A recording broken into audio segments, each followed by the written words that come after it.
Howdy y'all, welcome to the channel.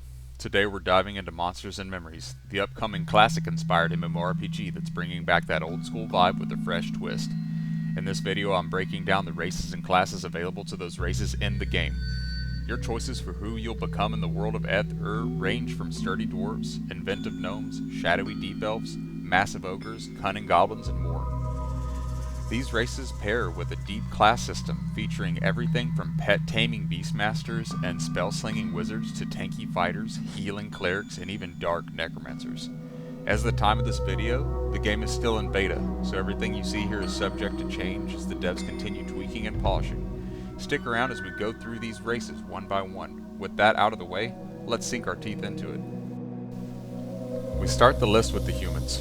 In many RPG systems, humans are considered extremely versatile and capable, and in Monsters and Memories this continues to be the case. Humans are the most common race found in the continent of Aetheril. They vary in disposition, motivation, and aptitude almost as greatly as they number. Despite the strong sense of individuality, 4 common human cultures exist on Aetheril, and they are the Bahara, a proud seafaring people whose history dates back to the fall of Athalia, and who are rumored to align with powerful supernatural forces. The Terralians, the other humans to migrate east during the Second Decidium. They are a powerful and noble people, whose queen is rumored to have gone mad. The dour and superstitious people of Eastham, whose love of tradition and bureaucracy is topped only by their affinity for corruption. The nomadic sojourners, clans of these wildlings, tinkerers, entertainers, and traveling merchants can be found throughout Aetheril. Now let's move on to the stats. Please note that you should play whatever you want at the end of the day, and in my opinion you'll have more fun in general. However, when talking about races we have to include their base stats. You should know that all races start with a base stat score spread across all their attributes of 114. Those attributes are strength, stamina, dexterity, agility, intellect, wisdom, and charisma. Now humans have 16s across the board except for stamina and charisma, which have a 17. Because of this, the Enchanter and the Bard stand out immediately, but because of their stat array being normalized and less extreme across all other attributes, the human seems to be capable of playing any class very well. And even in some classes where there are limited racial options, the human may provide the best option overall. Their faction alignment is currently neutral. Their racials are really strong, Mez Incapacitate removal. Their current starting city is Night Harbor, and they can be all the classes currently in Monsters and Memories. Now we move on to the hardy and stalwart dwarves. In Monsters and Memories, the dwarf finds a similar place in the world as other fantasy RPGs. The origins of the dwarves are not entirely clear, but many historians trace their arrival on Eth to coincide with that of the dragons after the Burning Heavens cataclysm. Dwarven creation myths suggest that the dwarven people originate from the great mountains of the Galdry range to the east. These myths state that their people were created from the blood of their ancestor god, a great titan who formed their homeland upon his death. His blood gave life to the stone and shaped the dwarven people in his image. Dwarves are fond of strong drink, fine craftsmanship, astronomy, and exploration. They are quick-tempered, fierce fighters, whose fortitude resembles the stone from which they are believed to have originated. As both master craftsmen and insatiable explorers, dwarves can be fond throughout Aetheril. To befriend one of these stout and loyal folk is to make a friend for life. Now onto the dwarven stat block. They seem to slightly favor martial classes with their base stats, but seem to be just as good as the human can with wisdom and intelligence-based classes. Their current faction alignment is neutral, and their racial is a stone form. Their starting city currently is Night Harbor, but that's during development. Playable classes currently for them are the Bard, Cleric, Enchanter, Elementalist, Paladin, Ranger, Rogue, Fighter, Spellblade, and the Wizard. Now we move on to the Halfling. Very much akin to the hobbits you may remember from Lord of the Rings, Halflings are the oldest of Ethir's races by far, thriving as a civilization long before the other races had any significant presence on the planet. Like fey beings, halflings were born of Ether's life fonts and are deeply attuned to the sentient planet. Naturally curious and consummate lore keepers, halflings were the first wanderers and storytellers of the world. The halfling race has lived through and witnessed all the events that unfolded on Ether across the aeons. When the world was safe, they roamed it, observing its marvels and spinning what they learned into wondrous stories and tales. When it wasn't, they often, but not always, hid in their cozy warrens and waited until they could resurface again. The world has changed much over the millennia, and so too did the halflings. Today, the majority of halflings are jovial, peace-loving farmers and settlers, as opposed to the daring wanderers of old. Unbeknownst to most, including many in their own communities, they've retained much of the lore of the ages lost, and there are still a few quite adventurous halflings still looking to add to those tales. Now for the halfling stat block, they have a big old fat 20 in wisdom. So right off the bat, that's going to favor your cleric and your druid. Their faction alignment is neutral. Their racial ability is a sneak, which is not a visual, it's more of a sound thing. You can sneak behind enemies and things like that. Their starting cities are currently listed as Night Harbor during development, and also Phalandrall. Their playable classes are the Archer, Bard, Beastmaster, Cleric, Druid, Paladin, Ranger, Rogue, and the Fighter.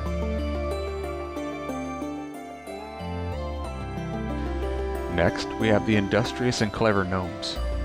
No race on Aetherial is as inventive or creative as the diminutive Gnomes. Their ceaseless pursuit of truth, coupled with their extraordinary epiphanies, make them unrivaled in their genius. Behind the chaos of their workspaces and their curt, distracted demeanors, they are kind, gentle souls and are perhaps the most benign, and also brilliant and charming, of Aether's races. However, you should be warned, some gnomes have fallen to the allure of dark gods and seek to use their brilliance for vile purposes.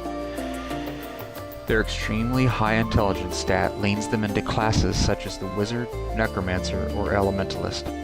But their 19 in Dex, which helps them hit with attacks, is nothing to scoff at. Their current faction alignment is neutral, and their racial ability helps them to remove roots and snares. Their current starting city is Night Harbor during development. Their playable classes are the Cleric, Enchanter, Elementalist, Necromancer, Paladin, Rogue, Fighter, Spellblade, and Wizard. And now we talk about the Elves of the Forest, or at least the elves most attuned to nature out of all their other elfin kin. The Feylewen, or Wood Elves as they are more commonly called, once resembled their high elf cousins. Today, these keepers of Aetherial's great forest no longer appear as the elves they once were. Having been denied shelter from the great cataclysm by the Cylindrine, the Feylewen were spared when the Fey of the Branch interceded. Unfortunately, all deals with the Fey come at a considerable price. When this new generation of elves returned from the Umbra, they found that they were born of two worlds, but belonged to neither. While reclusive and cautious, the Wood Elves are fair and hospitable. They are highly attuned to nature and share a special relationship with both flora and fauna of the great wooded hills. Their preservers and ardent keepers maintain watch of the forests they've worked for centuries to rebuild. Their faction alignment is good. Their racial is a hide similar to the shadow meld of the Night Elves from World of Warcraft. Their starting cities are Night Harbor during development, and now Phalandrall, last I checked. The playable classes are the Archer, Bard, Beastmaster, Druid, Ranger, Rogue, Shaman, and Fighter. Now for the brutal and strong Ogre. These furious and fearless warriors are capable of incredible violence. In a heartbeat, their temperaments can swing from the stillness of a placid sky to the unadulterated fury of a raging tempest. They vary greatly in intelligence and disposition, but none of them fear death, for only the bravest of them will feast in the shattered halls of the Elders. Ogres were created by the giants of the Storm Coast to assist in countering the hordes of filth that poured into Aether during first invasions of the Spiral Lords. Long after those wars, an unnatural cataclysmic event shattered the Storm Coast and killed off their giant elders, leaving the ogres both homeless and without masters. Over the centuries that followed, the ogres resettled in the frigid north of Aetheril and built a stratified martial civilization ruled by warlords. Today, these massive masters of violence can be found throughout Aetheril. Their strength and discipline has earned them a reputation as renowned soldiers, loyal mercenaries, and skilled craftsmen. And now for the ogre's stat block. As one might imagine, they are very high strength, which, to my current knowledge, is what allows you to deal more damage with both melee and ranged weaponry, and they also have a high stamina. Everything else in their stat block kind of falls off, but they're decent in intelligence. The faction alignment of the ogres is neutral. Their racial is Ogre Smash. Their starting city is Night Harbor. Their playable classes are Archer, Beastmaster, Elementalist, Monk, Ranger, Shadow Knight, Shaman, and the Fighter. Now for the cunning and deceptive goblins. Greedy, sneaky, nasty, stabby, deceptive, and outright evil. These are the words of the races of Aether ascribed to goblins, only tolerable because of their unique intuition for sensing secrets, and maybe their sick sense of humor. Goblins have an aptitude for identifying hidden entrances or being able to tell when another is not being truthful, and so they find great utility in leveraging their races renowned for secret finding, espousing themselves as invaluable guides to reluctant adventurers. For a non-goblin, it will be nigh impossible to navigate through the labyrinth forest that shrouds the heap that goblins call home, an ever-growing pile of all the various riches and plunder the goblins manage to attain from all their nefarious activities.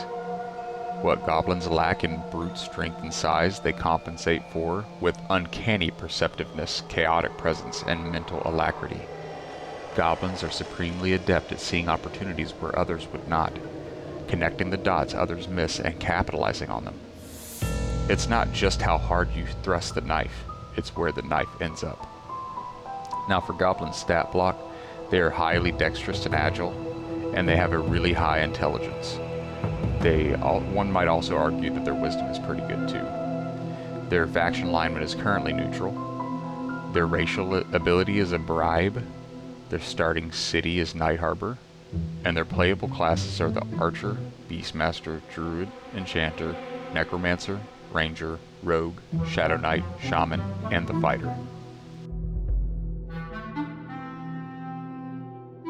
Remember how earlier when we talked about the gnomes it mentioned some gnomes had fallen to the darkness? Well, we move on to the deep gnome. Descendants of gnomes, this curious race emerged after the Great Cataclysm, transformed by something they experienced while deep underground. Where gnomes are Aether's greatest engineers and researchers, deep gnomes are the preeminent meta-scientists and explorers of the worlds beyond. The curiosity of deep gnomes is relentless, and they are fearless in venturing where others dare not go. While deep gnomes make it a point to mingle with other races, they are only interested in doing so if it furthers their research. Unlike their surface cousins, deep gnomes do not seek to understand the truths of the universe, but rather those of the multiverse. They are the deep divers of the dreamscapes, explorers of the astral planes, and spelunkers of the spirals. The more they learn, the more pressing their desire becomes to return to the surface. Now there are no stats for the deep gnome currently, but currently it looks like the playable classes will be Beastmaster, Druid, Elementalist, Enchanter, Necromancer, Rogue, Shaman, and Wizard. I also would like to mention that both the deep gnome and this next race are slated to come out in Module 1. Now we move on to the deep elf.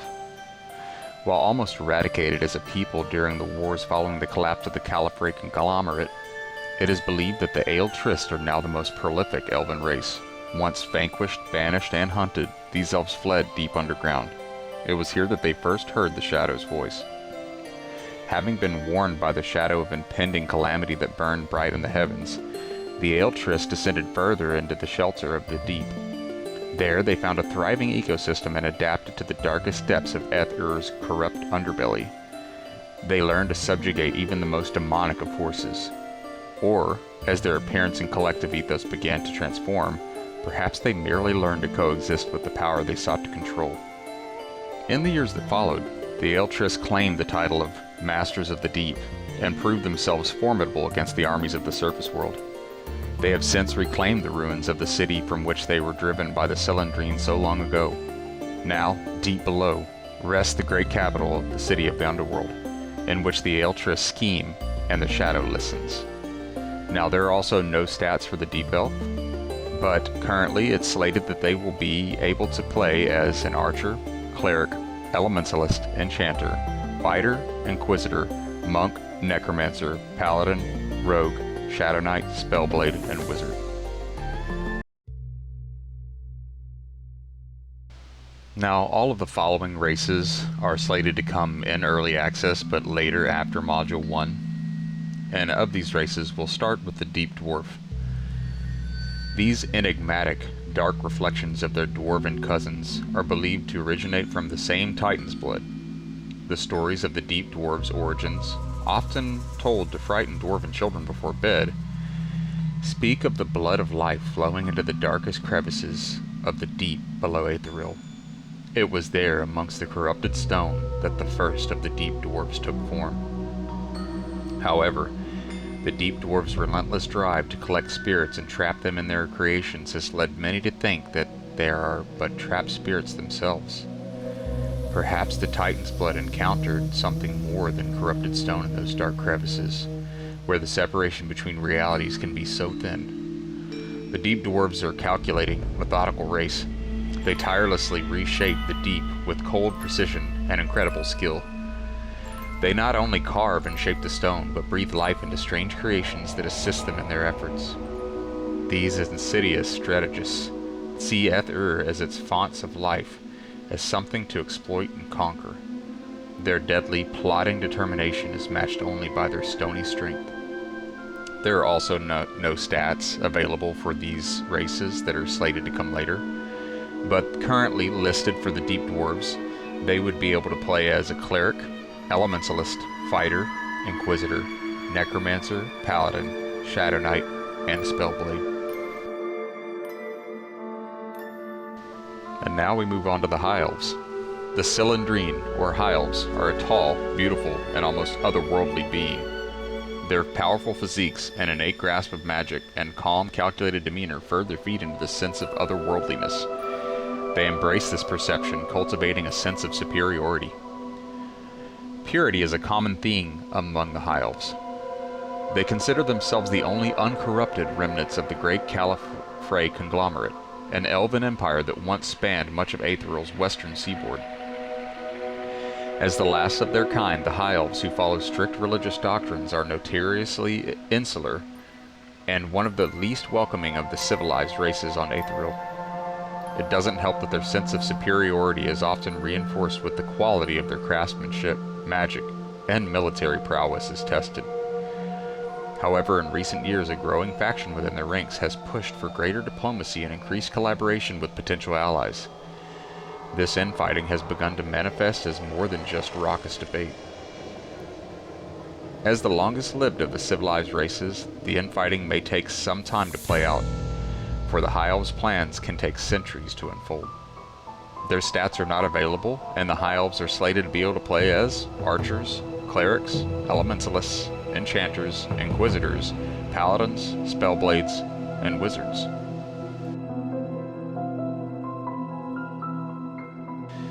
Now for the Lizardmen. There are no official descriptions, backstory, racial abilities, starting city, class, or any other details available for the Lizardmen, or Lizardfolk, whichever you prefer. However, I am excited for this race, and I hope they create more races in the future. But hey, if you like this content I made, please consider minimally hitting the like button for me, and if you're keen to it, throw me a subscribe.